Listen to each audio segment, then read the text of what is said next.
የሚያስደነግጠኝ የሚያስፈራኝ ማነው?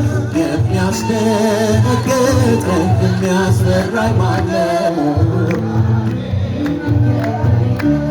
በነገሥታት ፊት በሸንጎ መቆምም ስሙን ከማወጅ በፍጹም አልሰልፍም። ምናገረውን እርሱ ያስታወቀኝ ምሕረቱ በዝቶ ይኸው በቤቱ ነኝ። እግዚአብሔር ብርሃኔና መድኃኒቴ ነው። እልልታ ጭብጨባችሁ ታለ። እስኪ ሁላችሁም ዘምሩ ለእግዚአብሔር ክብር። የሚያስደነግጠኝ የሚያስፈራኝ ማነው?